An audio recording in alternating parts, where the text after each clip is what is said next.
News ಫಸ್ಟ್ಗೆ ಸ್ವಾಗತ. ಮುಖ್ಯಾಂಶಗಳು. ಎಸ್ಎಸ್ಎಲ್ಸಿ ಮತ್ತು ಪಿಯುಸಿ ಪರೀಕ್ಷೆಯಲ್ಲಿ ಗರಿಷ್ಠ ಅಂಕ ಪಡೆದ ಪೊಲೀಸ್ ಸಿಬ್ಬಂದಿ ಮಕ್ಕಳಿಗೆ ಸನ್ಮಾನ. 2 ಗುಂಪಿನ ನಡುವೆ ಬಡಿದಾಟ, ಪೊಲೀಸ್ ದೂರು ದಾಖಲು. ಹೈಕೋರ್ಟ್ ಮುಖ್ಯ ನ್ಯಾಯಮೂರ್ತಿಗಳಿಗೆ ಹಾಗೂ ಮುಖ್ಯಮಂತ್ರಿಗಳಿಗೆ ಶಾಸಕ ಶಿವರಾಂ ಹೆಬ್ಬಾರ್ ಅವರಿಂದ ಪತ್ರ. ಬಿಜೆಪಿ ಪ್ರಶಿಕ್ಷಣ ವರ್ಗ ಸಮಾರೋಪದಲ್ಲಿ ನಳಿನ್ ಕುಮಾರ್ ಕಟೀಲ್ ಭಾಗಿ. ದಾಂಡೇಲಿಯಲ್ಲಿ 75 ಕೆಜಿ ಏಕಬಳಕೆ ಪ್ಲಾಸ್ಟಿಕ್ ವಶಪಡಿಸಿಕೊಂಡ ಅಧಿಕಾರಿಗಳು. ಭಟ್ಕಳದಲ್ಲಿ ಔಷಧ ವ್ಯಾಪಾರಿಗಳ ಮುಷ್ಕರ ಯಶಸ್ವಿಯಾಗಿ ಜರುಗಿತು. 150ಕ್ಕೂ ಅಧಿಕ ಫಲಾನುಭವಿಗಳಿಗೆ ಕಿಟ್ ವಿತರಿಸಿದ ಶಾಸಕ ದಿನಕರ್ ಶೆಟ್ಟಿ. ಶಿಕ್ಷಕರ ಸಂಘದ ನೂತನ ಅಧ್ಯಕ್ಷರಾಗಿ ಮಾರುತಿ ಉಪ್ಪಾರ್ ಆಯ್ಕೆ. ಎನ್ಎಚ್ಎಐ ವತಿಯಿಂದ ತಾತ್ಕಾಲಿಕ ಮರು ಡಾಂಬರೀಕರಣ. ಉಪವಿಭಾಗದ ವಾರದ ಕವಾಯತಿನ ಸಂದರ್ಭದಲ್ಲಿ ಉತ್ತರ ಕನ್ನಡ ಜಿಲ್ಲಾ ಎಸ್ಪಿ ದೀಪನ್ ಎಂಎನ್ ರವರ ನಿರ್ದೇಶನದಂತೆ ಡಿವಿಎಸ್ಪಿ ಗೀತಾ ಪಾಟೀಲ್ ಅವರು ಕವಾಯತು ಮೈದಾನದಲ್ಲಿ ಶುಕ್ರವಾರ ಎಸ್ಎಸ್ಎಲ್ಸಿ ಮತ್ತು ಪಿಯುಸಿಯಲ್ಲಿ ಅತ್ಯಂತ ಗರಿಷ್ಠ ಅಂಕಗಳನ್ನು ಪಡೆದ ವಿದ್ಯಾರ್ಥಿನಿಯರಿಗೆ ಸನ್ಮಾನಿಸಲಾಯಿತು. ವಿದ್ಯಾರ್ಥಿಗಳ ಮುಂದಿನ ಶೈಕ್ಷಣಿಕ ಜೀವನ ಉಜ್ವಲವಾಗಿರಲಿ ಎನ್ನುವ ಸದುದ್ದೇಶದಿಂದ ಸನ್ಮಾನ ಕಾರ್ಯಕ್ರಮ ನೆರವೇರಿಸಿ ಪ್ರೇರಣಾತ್ಮಕ ಹಿತನುಡಿಗಳನ್ನಾಡಿ ಶುಭ ಹಾರೈಸಿದರು. ಈ ಸಂದರ್ಭದಲ್ಲಿ ಸಿಪಿಐ ಶಿರಸಿ, ಪಿಐ ಶಿರಸಿ, ಗ್ರಾಮೀಣ ಠಾಣೆ ಪಿಐ, ಸಿದ್ದಾಪುರ ಠಾಣೆ ಮತ್ತು ಅಧಿಕಾರಿಗಳು, ಸಿಬ್ಬಂದಿಗಳು ಹಾಜರಿದ್ದರು.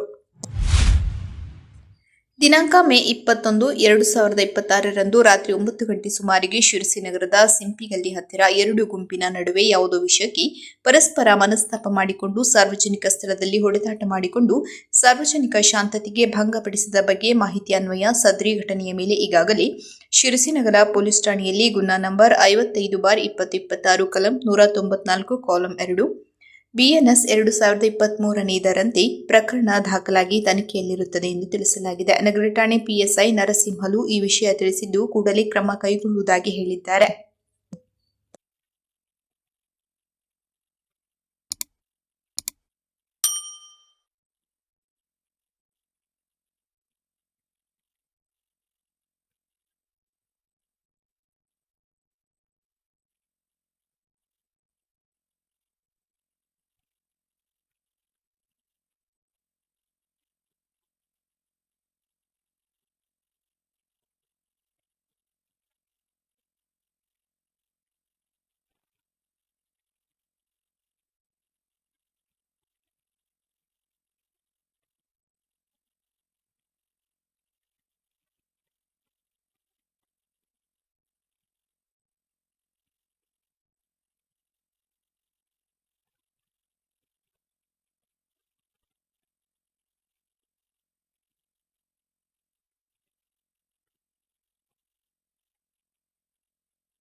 ಮಂಗಳೂರಿನಲ್ಲಿ ಕರ್ನಾಟಕ ಉಚ್ಚ ನ್ಯಾಯಾಲಯದ ಸಂಚಾರಿ ಪೀಠ ಸ್ಥಾಪನೆ ಕುರಿತು ಚರ್ಚೆಗಳು ನಡೆಯುತ್ತಿದ್ದು, ಈ ಸಂಬಂಧ ಹೈಕೋರ್ಟ್ ಮುಖ್ಯ ನ್ಯಾಯಮೂರ್ತಿಗಳು ಹಾಗೂ ರಾಜ್ಯ ಸರ್ಕಾರ ಸಕಾರಾತ್ಮಕವಾಗಿ ಸ್ಪಂದಿಸಿರುವ ಮಾಹಿತಿ ತಿಳಿದುಬಂದಿದೆ.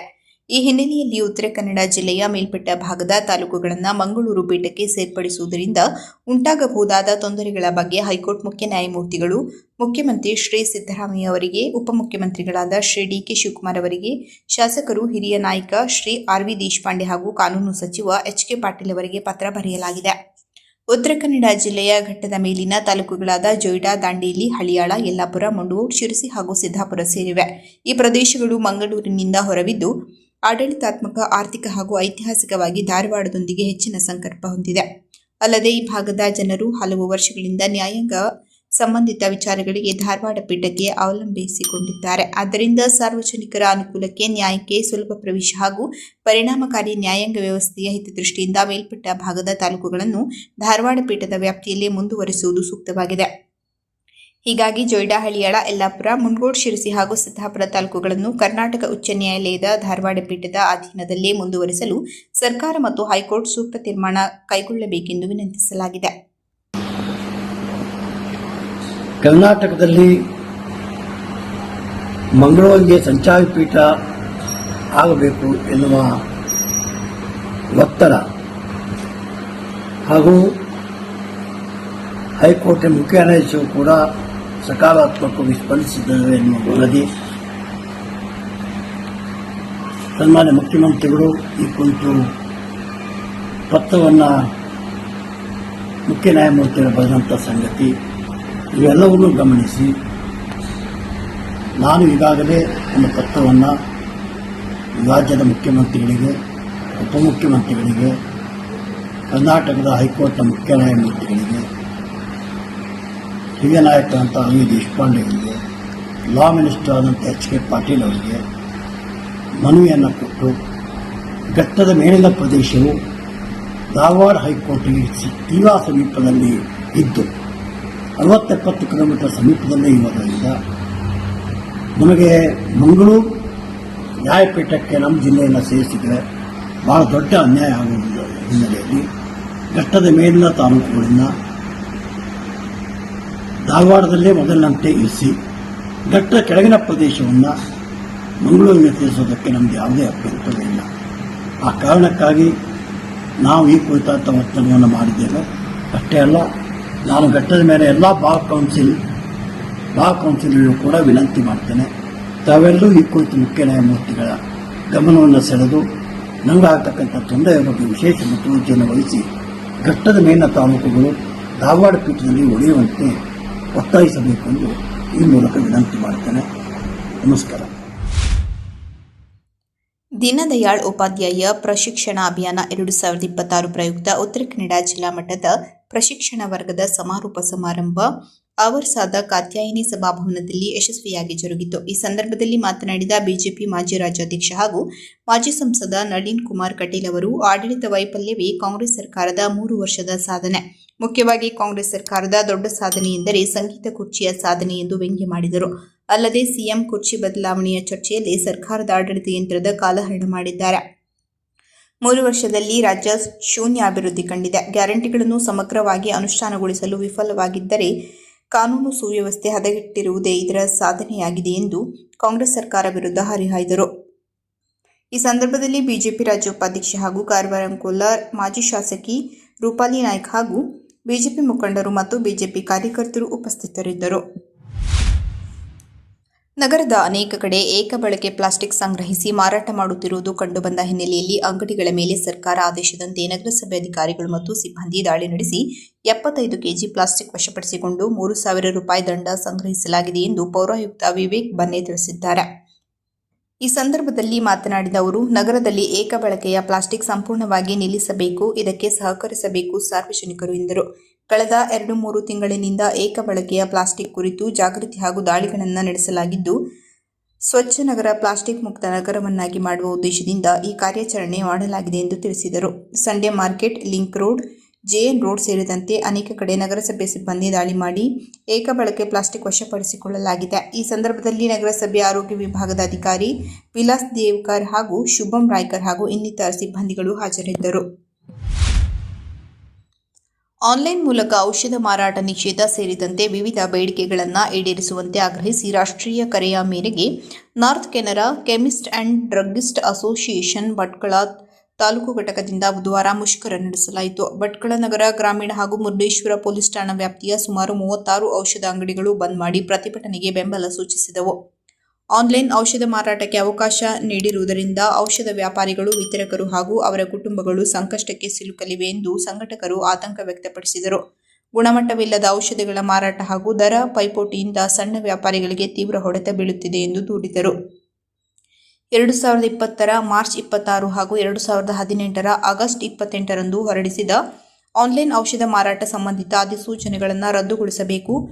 ಕಾರ್ಪೊರೇಟ್ ಕಂಪನಿಗಳಿಗೆ ನೀಡಲಾಗುತ್ತಿರುವ ಭಾರೀ ರಿಯಾಯಿತಿ ನೀತಿಯನ್ನು ಹಿಂಪಡೆದು ಏಕರೂಪದ ರಿಯಾಯಿತಿ ದರ ಜಾರಿಗೊಳಿಸಬೇಕು. ನಕಲಿ ಹಾಗೂ ಕಲುಷಿತ ಔಷಧ ತಯಾರಿಕೆಯನ್ನು ಕಟ್ಟುನಿಟ್ಟಾಗಿ ತಡೆಯಬೇಕು ಎಂದು ಆಗ್ರಹಿಸಿದರು.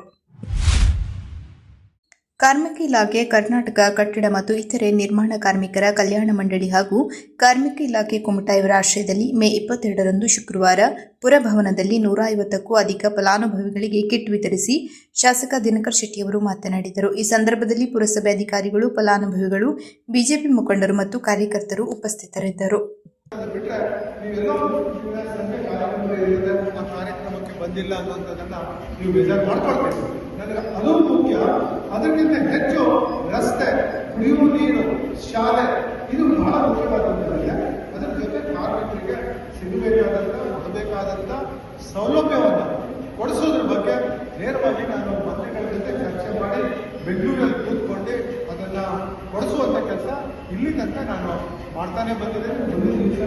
ಇದಕ್ಕಿಂತ ಹೆಚ್ಚಿನ ಸೌಲಭ್ಯಗಳನ್ನು ಕೊಡೋದ್ರ ಬಗ್ಗೆ ಒಂದು ಪ್ರಯತ್ನವನ್ನು ಮಾಡ್ತಾನೆ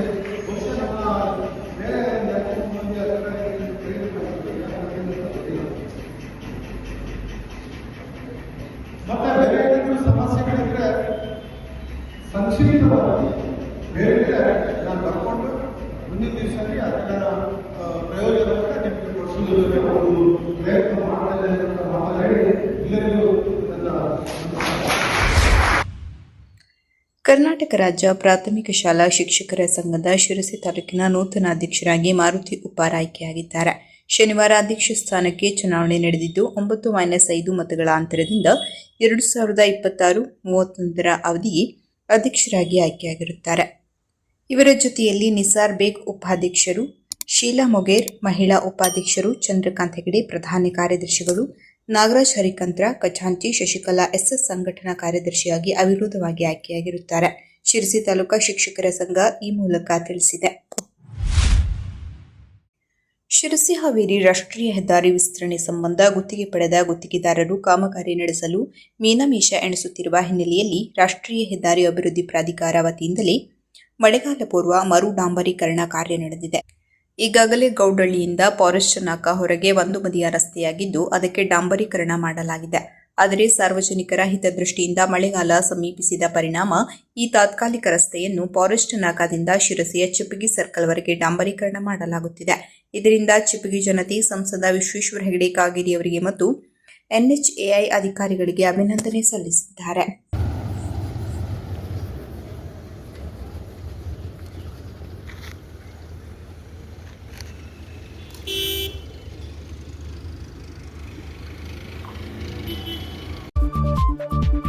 ಕೊನೆಯಲ್ಲಿ ಮತ್ತೊಮ್ಮೆ ಮುಖ್ಯಾಂಶಗಳು. ಎಸ್ಎಸ್ಎಲ್ಸಿ ಮತ್ತು PUC ಪರೀಕ್ಷೆಯಲ್ಲಿ ಗರಿಷ್ಠ ಅಂಕ ಪಡೆದ ಪೊಲೀಸ್ ಸಿಬ್ಬಂದಿ ಮಕ್ಕಳಿಗೆ ಸನ್ಮಾನ. 2 ಗುಂಪಿನ ನಡುವೆ ಬಡಿದಾಟ, ಪೊಲೀಸ್ ದೂರು ದಾಖಲು. ಹೈಕೋರ್ಟ್ ಮುಖ್ಯ ನ್ಯಾಯಮೂರ್ತಿಗಳಿಗೆ ಹಾಗೂ ಮುಖ್ಯಮಂತ್ರಿಗಳಿಗೆ ಶಾಸಕ ಶಿವರಾಮ್ ಹೆಬ್ಬಾರ್ ಅವರಿಂದ ಪತ್ರ. ಬಿಜೆಪಿ ಪ್ರಶಿಕ್ಷಣ ವರ್ಗ ಸಮಾರೋಪದಲ್ಲಿ ನಳಿನ್ ಕುಮಾರ್ ಕಟೀಲ್ ಭಾಗಿ. ದಾಂಡೇಲಿಯಲ್ಲಿ 75 ಕೆಜಿ ಏಕಬಳಕೆ ಪ್ಲಾಸ್ಟಿಕ್ ವಶಪಡಿಸಿಕೊಂಡ ಅಧಿಕಾರಿಗಳು. ಭಟ್ಕಳದಲ್ಲಿ ಔಷಧ ವ್ಯಾಪಾರಿಗಳ ಮುಷ್ಕರ ಯಶಸ್ವಿಯಾಗಿ ಜರುಗಿತು. 150ಕ್ಕೂ ಅಧಿಕ ಫಲಾನುಭವಿಗಳಿಗೆ ಕಿಟ್ ವಿತರಿಸಿದ ಶಾಸಕ ದಿನಕರ್ ಶೆಟ್ಟಿ. ಶಿಕ್ಷಕರ ಸಂಘದ ನೂತನ ಅಧ್ಯಕ್ಷರಾಗಿ ಮಾರುತಿ ಉಪ್ಪಾರ್ ಆಯ್ಕೆ. NHAI ವತಿಯಿಂದ ತಾತ್ಕಾಲಿಕ ಮರು ಡಾಂಬರೀಕರಣ. ಕದಂಬ ನ್ಯೂಸ್ ಫಸ್ಟ್, ನಿರ್ಭೀತಿಯಿಂದ ನಿಮ್ಮ ಪರವಾಗಿ.